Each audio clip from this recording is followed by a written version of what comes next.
So Mr. MB3 doesn't usually put the hardcore gravy right up front, and oftentimes he breezes right over things to try to kind of downplay it and make it more casual. But I think he says in this video why he might be doing this, because we sure have been seeing a lot more of these things recently, especially the last month or so.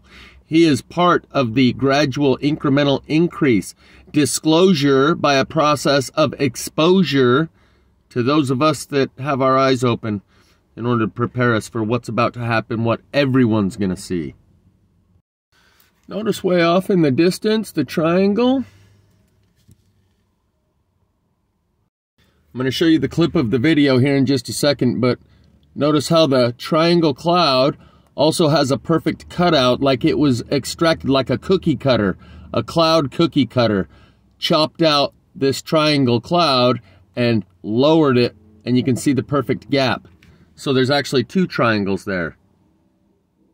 Clouds. I take you guys now down to Louisiana. Video footage sent in by Karma J out of Shreveport, Louisiana, who noticed what looks like a perfect triangle off in the distance here. We're going to zoom in and take a closer look at this anomaly in the sky. The rest of the clouds look like normal clouds. You can see the sun tucked in behind the clouds up there, and then right here you can see once again those very defined sharp corners that normal clouds don't typically have sharp corners like that. I mean, pretty obvious. That's a rectangle sitting there in the sky, occupying space, and the clouds are kind of revealing its presence in the daytime sky, visible from Shreveport, Louisiana. That is nearly a perfect triangle. Once again, video footage sent in by Karma J out of Shreveport, Louisiana, who was very taken back by this structure in the sky and spent quite a bit of time videotaping this object. I'm just sharing a small version of the video footage that she shared with me that I'm sharing with you guys. I want to take you guys now to North Carolina, where another viewer noticed yet another triangle. However, this one was noticed in the nighttime sky by Jonathan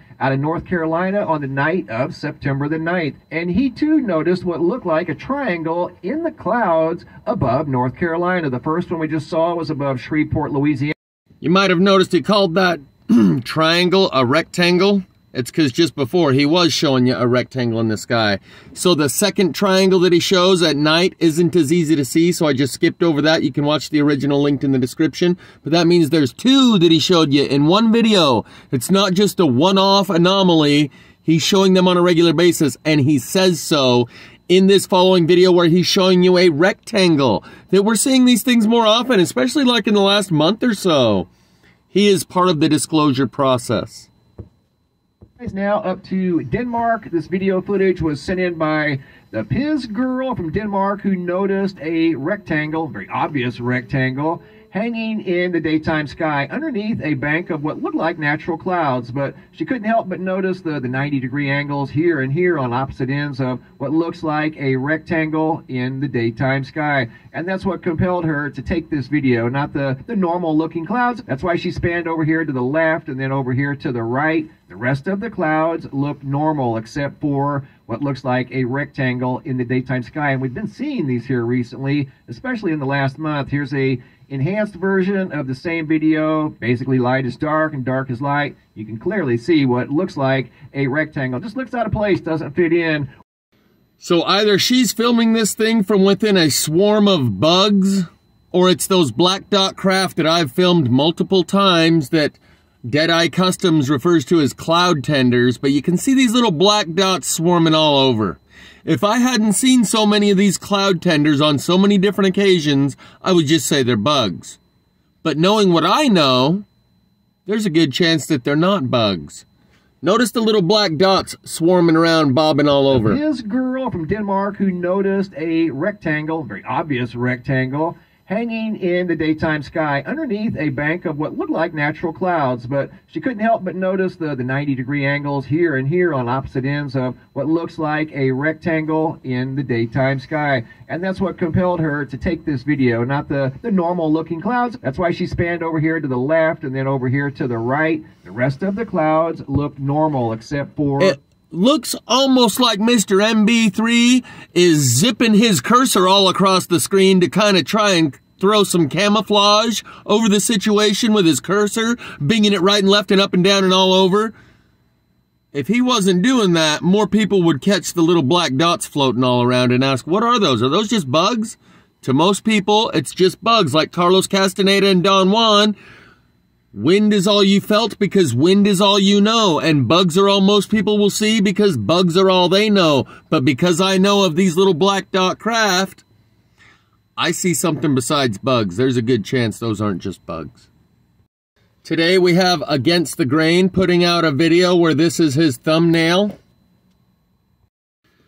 And it appears we have celestial bodies surrounding our planet right now.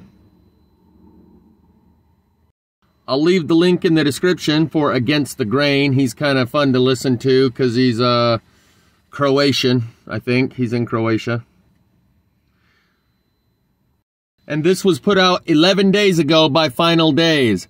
She catches these things off FAA weather cams, mostly in the northern latitudes like Alaska and Canada. And on this one, you can see a crater here, a crater here, a crater here, and a crater here. When she first started producing these videos and I first started watching a few years ago, they were just vague circles that she would have to highlight and add contrast to. Now, they're close enough, you can see them in living color. Welcome to the Final Days. Today is Saturday, September 10th, 2022. The purpose of this channel is to show viewers that we are living in the very last days according to the Holy Bible. I haven't been making videos lately because I only put them out whenever the Holy Spirit tells me to. And as I mentioned a few months ago, God told me that His warnings are drawing to a close.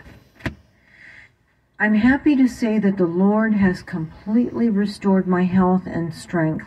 My hair has come back nice and thick, and my post-cancer checkups have all been great.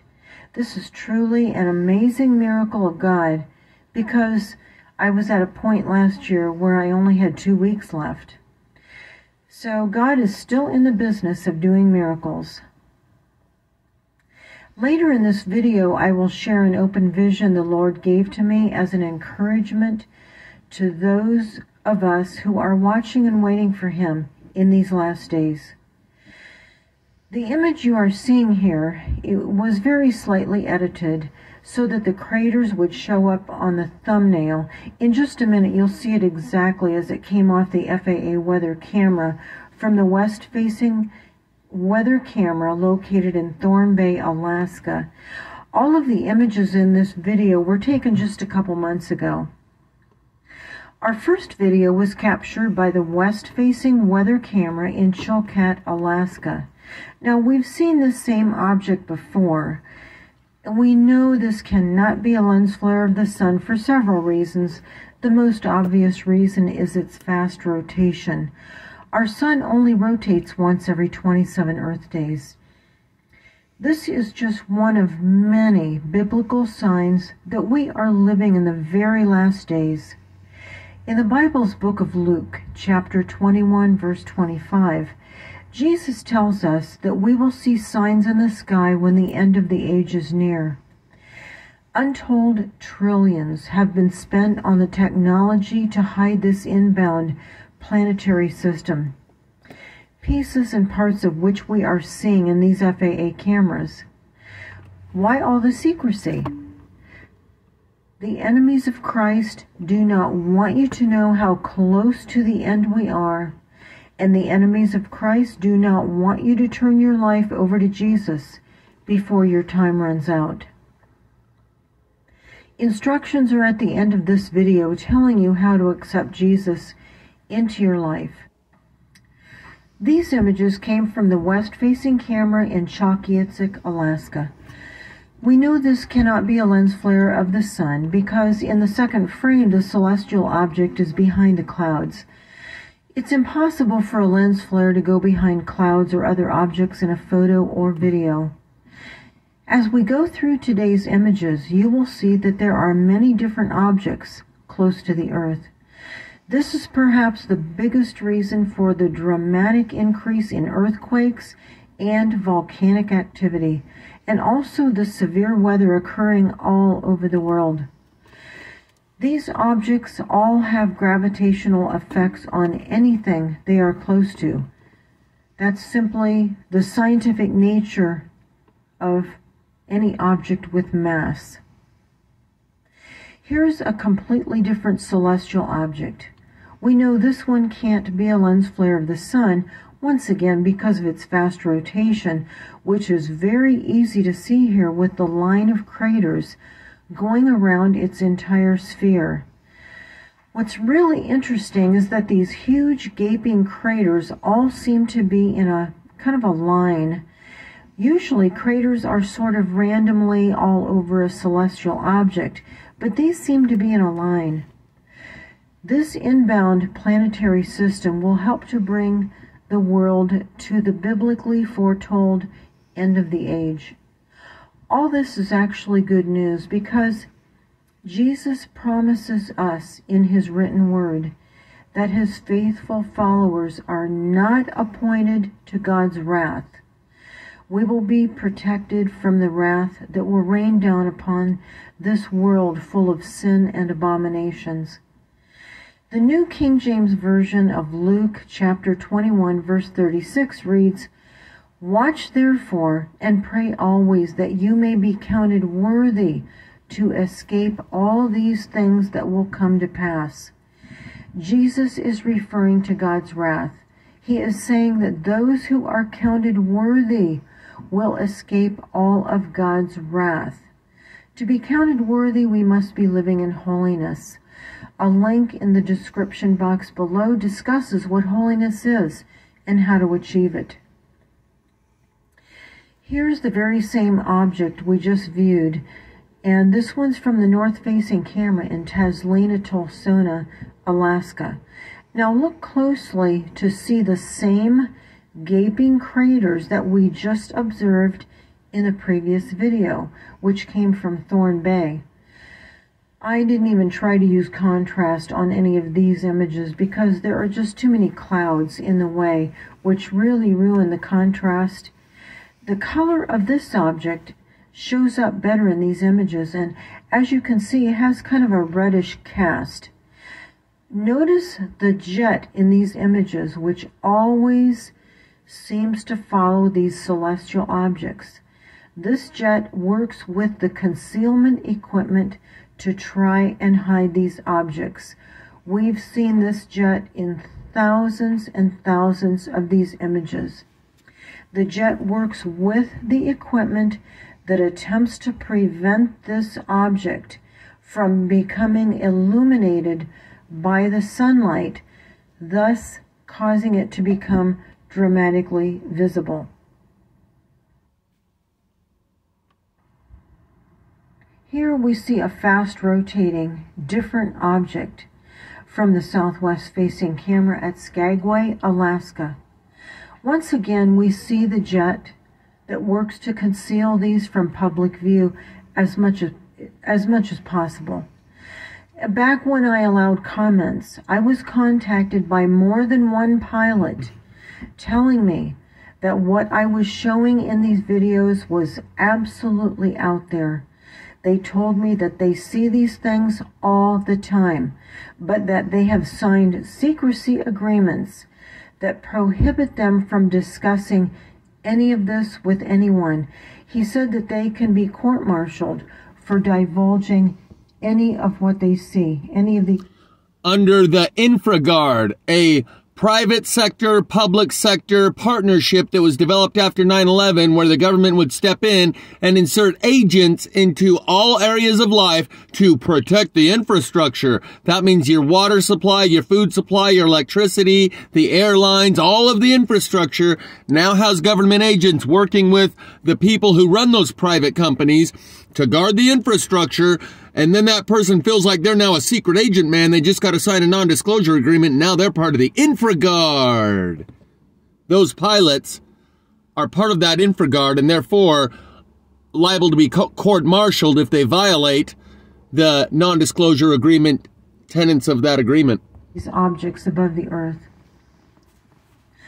I'll close with a very encouraging open vision the Lord gave me a couple months ago. It happened in the middle of the day while I was wide awake and I was in prayer. All of a sudden, I found myself on a very, very long racetrack that didn't seem to have any beginning to it, and it wasn't a circle, but instead it was fairly straight. In this vision, I represented the body of Christ, the bride of Christ. So the body of Christ was running a very long race. And when the body of Christ looked down, we saw that we were now touching the finish line ribbon. We were so close to the end of the race that the finish line ribbon was getting ready to break as we approached our last and final steps in a very long and difficult race. The vision ended there. So be encouraged, my brother. Here is the thumbnail for her video from 5 months ago. That was her last video that she put out. 3 planets. You can clearly see them. This is not the sun. This is one of the planets she's referring to. There's another one. There's another one. They didn't used to be this clear and this close. And those craft that you're now seeing, the triangles and rectangles and all the other stuff in the sky, is probably a bit like the movie 2012, where right at the end of the movie, when they knew disaster was about to strike, they all took off in their ships just before the big cataclysm. Well, we're right at the end. And that's probably why you're seeing so many ships up in the sky. 1, they're probably not too concerned about being seen anymore. 2, they've incrementally revealed themselves through exposure to the point where those of us that can see it, and those of us that can't never will. So they don't have to worry about being seen. Those that will have already seen them. Those that haven't seen them never will, no matter how much exposure they have. This one is a video she posted 7 months ago. When I first started watching her, these were nothing like as clear and vivid and detailed as they are now. This one is titled, Planet is Between the Moon, the Earth and the Moon, and that's really close. Welcome to the final days. Today is January 31st, 2022. I have some really interesting information to share today.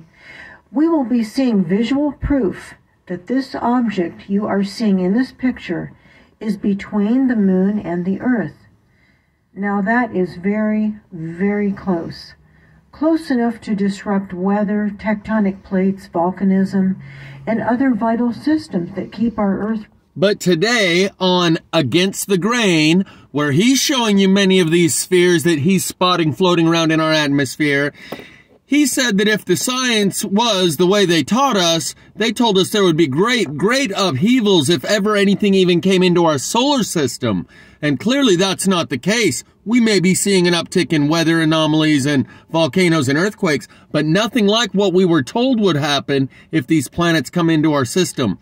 Now there's another possibility for many of these spheres, and that is that there is an anti-gravitational system around these airborne aircraft carrier.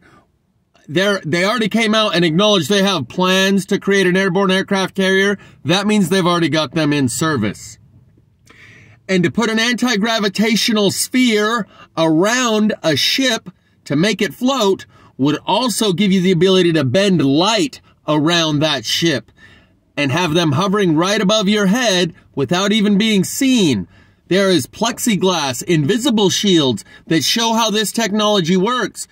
A curved piece of plexiglass bends the light around you when you simply step behind this curved piece of plexiglass. Invisible shield, Google it, look it up, they exist. The same technology, or the same concept with some higher technology, could account for some of these spheres, and it is actually craft that are in the sky that have a sphere around them of anti-gravitational electromagnetic field along with that light bending effect, such as the circle around the triangle that I filmed in the sun tunnel There is the two orbs that are floating through the tunnel, the one over there in the clouds that I call the Death Star, and then the one with the mountain as a backdrop where you can clearly see a triangle in the middle of a circle. All the other craft in that images and that video may also be triangles, but the reason you can't see them is because they have the sky as the backdrop and the clouds as the backdrop, but the one down low was low enough that it had the mountain as the backdrop, so you could see right through the invisible shield sphere around it and see the triangle in the middle of the circle. This might be where you get the Star Trek logo. So between Space Force and local terrestrial technology that we have that we're about to deploy and not care who sees it, these black budget projects that are about to go mainstream right out in the open, along with the visitors, the entire kingdom of heaven that has come around knowing that the cosmic egg timer of Earth is about up and we're about to do the magnetic pole flip, and it happens when these planetary bodies come back around. It's all about to go down, the whole crescendo. Running smoothly. The purpose of this channel is to show viewers that we are living in the very last days, according to the Holy Bible. The day before yesterday, January 29th, when I collected all the images you are about to see, the moon was at 9% illumination. It was a tiny sliver, as you can see over on the left side of the screen. These images begin at 5:40 in the morning, local time in Colorado. We see the projected image of the moon rising upward. Does this look like a 9% crescent moon to you? Sorry. It's supposed to look like this. But instead, our moon looks like a full moon for a few frames, which I'll explain in just a minute. Thus, for the first few frames, instead of seeing an actual tiny sliver at 9% illumination, we see an ultra-bright glare for the moon. Then, in the 7th frame, the ultra-bright glare goes away, and we finally see the real moon sliver at 9% illumination. When the moon is being eclipsed by an object, the manufactured glare keeps shining in the direction of the moon in order to hide the eclipse. Once the moon is past the eclipsing object, the manufactured glare is no longer needed, and then we see the real moon. In the next few frames, we will see what was eclipsing the moon. In order for this object to eclipse our moon, this means it has to be between the Earth and the moon. Our moon is 238,900 miles away. So this object is closer than that, which is very, very close for a celestial object. Here is the same object viewed from the Lexington, Mississippi FAA weather camera. I'll play the footage exactly as it came off the camera, and then we'll view it with contrast applied to bring out the details. This video begins around 7:30 a.m. local time in Mississippi, and it ends at 2 p.m. So the frames are always 10 minutes apart, which means we're looking at 6.5 hours of images. In just a minute, we will see this same object from a different camera showing remarkable details. But right now, I just wanted you to see that this same object can be viewed from Mississippi as well as Colorado. In the past, this celestial object has almost always been under very heavy, chemically induced cloud cover, as shown in many previous videos. Why this object was so very visible on January 29th is a total mystery. It's very strange that in the past, this object has been carefully hidden from view, but then on Saturday, January 29th, Here it is in plain sight. This just doesn't make sense. I don't know what has changed. The images with contrast really help to bring out the details better. And as I've mentioned before, the contrast has to be applied to only part of the picture in order to be effective. Actually, if the contrast is applied to the entire image, it just doesn't even work. You can't even see the contrast. Thus, the contrast is applied only where it's needed. Many of you are probably aware of the fact that we could never see an object like this behind our real sun, 93 million miles away. And as you can see, the sun is covering part of this object in some of these frames. Sun simulator. So if you think this is the real sun, then what you are seeing in these images is an absolute impossibility. It would be ludicrous to think that we could see something like this behind our real sun. That just couldn't happen. The manufactured light you see in these images was shown and explained in great detail in the November 27th video several weeks ago. This is one more sign that we are living in the very last days according to the Holy Bible. In the Bible's